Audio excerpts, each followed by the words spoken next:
So I'm gonna give our guy a shot. I'm gonna give our guy a shot to say his piece. Alex, Oh, go it's ahead and more speak than your mind, peace. brother.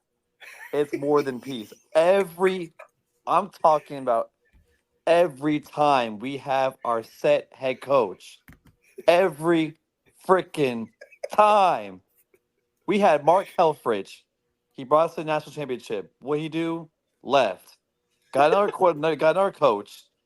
That was the worst decision we ever made in our life. Then we got another coach, Dan Lanning.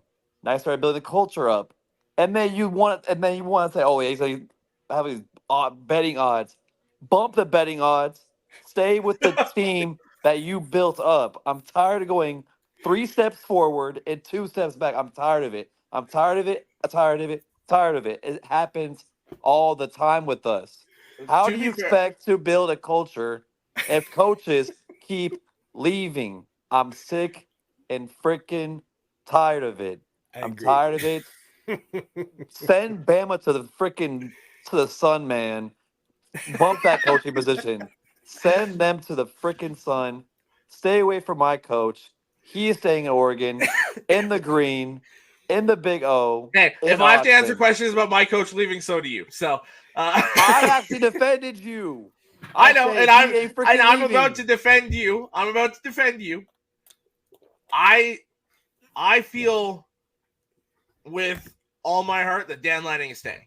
With how he immediately shut down A&M and how he specifically said he is staying, I truly believe that Dan Lanning is staying at Oregon.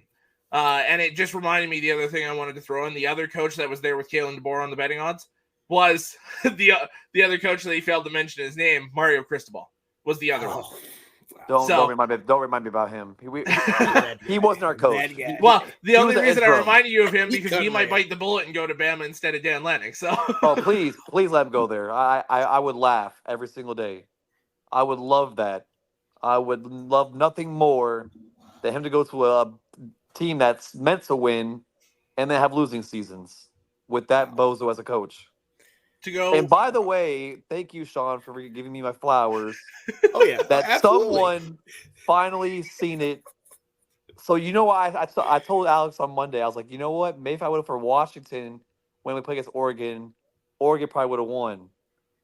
Because when I tried to cheer for that man and it took every inch of me to. Oh my gosh! Like the fact that everybody's seen it for the waste of talent he is. He's not it, Sean. I couldn't disagree with you more. I couldn't disagree with you I more saw on it. the He's waste right. of talent. It, Sean. He's not the it. proof's on the tape, Alec. I was wrong. I saw it. I saw But it. everybody He's not was it. like gunning for my head, saying, "Oh, I don't know what I'm talking about. Washington's gonna keep it close." I'm just like, he's not it, Sean. He's Yo, well, not look. Let me say this. While I'm giving you your flowers about that, let me also give you your flowers about Georgia. You told us all year that they were fraudulent. You said when a team of that caliber comes up against them, they were going to handle that situation. And you were absolutely right. And it just so happens that the man that we're talking about is one that led that team. So give it to you again, my guy.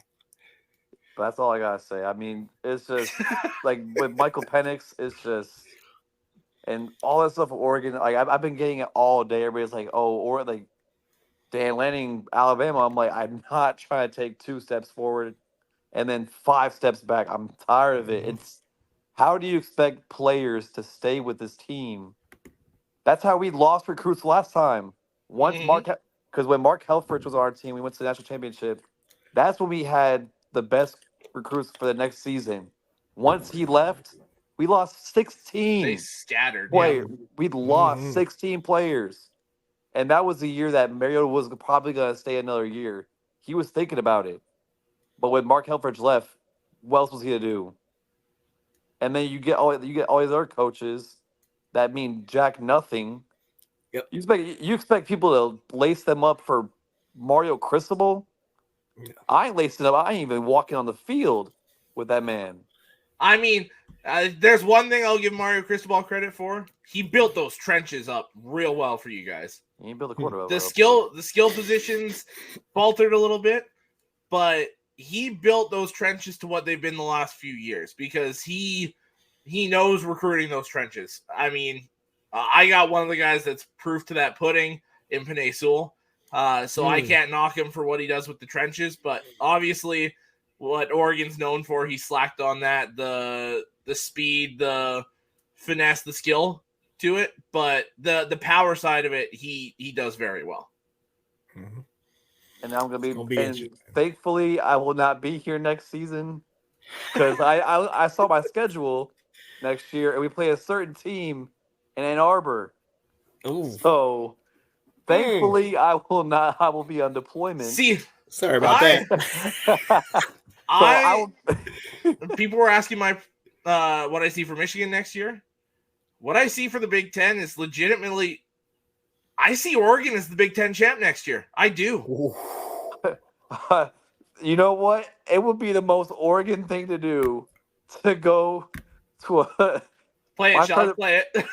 I'm doing it. I'm looking for it. I'm looking for it. That make me crazy. I couldn't find it fast enough. That will be the most Oregon thing to do. Like, you know what? He's going on deployment. Let's go win the Big Ten championship. Let's go to the Natty when he's on deployment, so he can't enjoy any of it. I mean, they're joining at the perfect time. Washington's losing so many pieces. Michigan could lose half their team this year. Ohio State lost a bunch of their key pieces. USC's rebuilding. Oregon plays that Big Ten style football. And I think they could catch a lot of these teams in a year where the Big Ten's ripe for the picking, and I think Oregon could be the team to do it. You've got veteran quarterbacks, Dylan Gabriel, and I mean, you've got Dante Moore, who would start for over half the teams in the country as your backup. Mm-hmm. And I mean, yeah, I think Oregon, with the recruiting class they've had, with the veterans they still have, and I mean, it's all still reliant on Dan Lanning still being there. But yeah, that's the real question. I do think Oregon is your Big Ten champions in 2024. I really do. Don't tell my mom that, because she's on cloud nine with the Michigan stuff. Sure, I went to the. Hey, we got the Natty. We got this. You guys are good. Yeah, because now she went. If we return a bunch of the guys, Harbaugh, JJ, all those guys, I think it's Michigan, Oregon in the Big Ten title game. But I can't. I don't think I'm gonna handle that. And then we'll have to see what happens. Now, hold up. No, there might be another green team that's going to show up in the Big Ten. That's all I'm going to say right now. Give them 2-3 years. Let's go. Give Jonathan Smith 2-3 years to build up that program, and they are going to be very tough to deal with again. That was a great hire. What he's done this offseason, he's done a phenomenal job for East Lansing, and I can't wait for that game. Sorry, Sean, Kat, any other Spartan fans I know, I can't wait for that game to be competitive again. Yeah. I want these games to be like the Ohio State game, where it's like, okay, it's not just that check off. Yeah, okay, I know we're winning. I can tune out at halftime, whatever. I want to be able to sit and watch these games start to finish because they mean something, and there's so much on the line. And they're great football. When those are good games, those are great football games. The last time Michigan State was good, that Kenneth Walker year, that was a phenomenal Michigan State game. Phenomenal. Oh yeah. It took 5 touchdowns for him to get that dub, and it paid our former coach Mel Tucker. I think. Thank you. I think it was the Michigan State game where they had the muff punt and Michigan State recovered it. Oh yeah. No, Alex, I take full responsibility. I jinxed that game. Because my mom came home from work and she's like, oh, like who's what? Because my dad was downstairs, was in the kitchen. My mom was just getting off of work. She's like, oh, who's winning? I was like, oh, Michigan is winning it. It's over. They're about to punt the ball back to Michigan State, but it has like a minute left or something like that. It was like less than like a minute. Less than a minute. That game is why I never feel comfortable punting at the end of a game anymore. It's just and then she came downstairs. He had trouble with the snap. As she came to walk downstairs, all she seen was a Michigan State player in the end zone. She was like, I thought they were winning. I was like, well, you were. No, you're not. Yeah. I got to get off the show. Hey, we have too much joy. I'm trying to say go Michigan, but I love that moment, and I know what that does to Michigan fans. So we got to go. Again, like I said, We got that. True. So, True. You're true.